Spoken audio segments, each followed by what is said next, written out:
మందు మనిషికి రెండే కల్చరిస్తున్నాడు ఆటోమేటిక్. అందుకు ఆయన తరఫున నా తరఫున జాగ్రత్త పద్ధతి తరఫున చెప్తున్నాను. మీకు ఏదేమైనా ఉన్నాయని పక్కన పెట్టండి. ఇవాళ మన తాలూకా చేయం, రేపు ఎన్నికల్లో గెలిపే మనం చేయం. ఇక్కడ ఎమ్మెల్యే శ్రీనివాస్ గెలిస్తేనే అక్కడ ముఖ్యమంత్రిగా జగన్మోహన్ రెడ్డి గారు మళ్ళీ అవుతారు. ఇక్కడ శ్రీనివాస్ గెలిస్తేనే రేపు ఎంపీగా ఛాన్స్ వచ్చి అని గెలుస్తారు. పర్వాలేదు అనుకుంటే మాత్రం రాజుగారు పాలకవర్గ కార్యకర్తలు కాదు, క్రియాశీల కార్యకర్తలు, గ్రామంలో సర్పంచులు, ఎంపీటీసీలు, గ్రామంలో ఉన్న పెద్దలు మళ్ళీ జగన్మోహన్ రెడ్డి గారు ముఖ్యమంత్రి చేసుకోవాలి. ఎందుకు చేసుకోవాలనే విషయాన్ని ఇందా మన ఎమ్మెల్యే గారు చెప్పారు. అయితే మేము ఒక మాట చెప్తామని మీ దాదాపు వచ్చాను మీ దగ్గరికి. ముందు మన గవర్నమెంట్ మన ప్రభుత్వం అన్ని ఆటోమేటిక్ గా వస్తాయి. మనందరూ తప్పదు. మనకంతా సూదితో దారం, సూది దారం తప్పు మాత్రం. సూది లేకపోయిన దారం లేదు, దారం లేకపోయినా సూది లేదు. కాబట్టి మనందరం కలిసి ఉంటాం.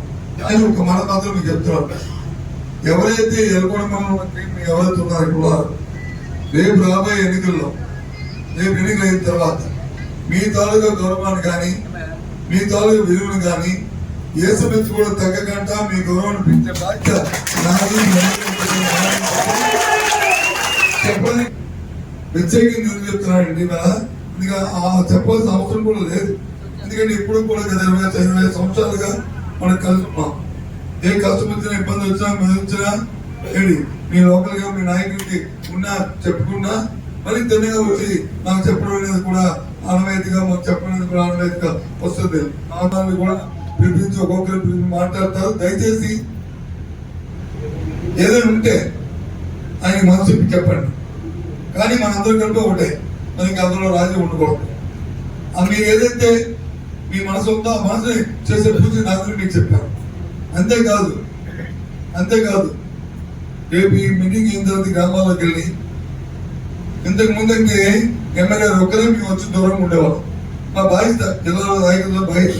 కానీ రేపు ఎందుకంటే రేపు బాధ్యత పెరుగుతుంది. ఎందుకు ఝాన్సీ మా ఇక్కడ ఎంపీగా పోటీ చేస్తాం కాబట్టి ఆవిడకి కూడా మీరు ఓటేస్తున్నారు కాబట్టి రేపు మీ తాలూకు విలువని గౌరవాన్ని పెద్దవలసిన ఎమ్మెల్యే గారితో పాటు మాకు కూడా బాధ్యత ఉంది.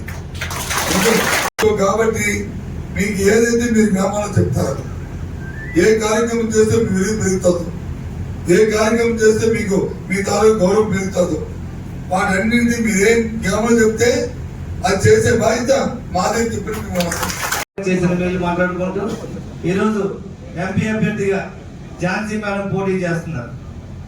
ఈ నియోజకవర్గానికి గతంలో జిల్లా పరిషత్ చైర్మన్ గా మేడం గాని, మంత్రి గారు 2 సార్లు మంత్రిగా ఉంటూ ఇది 3వ మంత్రిగా చేస్తూ, ఇక దాంతో పాటు గతంలో ఎంపీగా చేసినప్పుడు ఈ నియోజకవర్గంలో ప్రజలెవరూ కూడా మంత్రి గారి కుటుంబానికి ఊరేగిపోయిన కూడా మీకందరికీ దిశా నిర్దేశం ఇవ్వడానికి వచ్చిన పెద్దలు, మన రాష్ట్ర విద్యాశాఖ మంత్రులు, మనందరి పెద్ద దిక్కు శ్రీ భద్ర అనేక పోరాటాలు చేసి తెచ్చారు. ఏది మనం పులే గారు, సావిత్రిబాయి వాళ్ళ నివాళులు అర్పిస్తున్నామంటే విద్య కోసం ఆ రోజుల్లో ఏమి కాని రోజుల్లో చేసిన కృషికి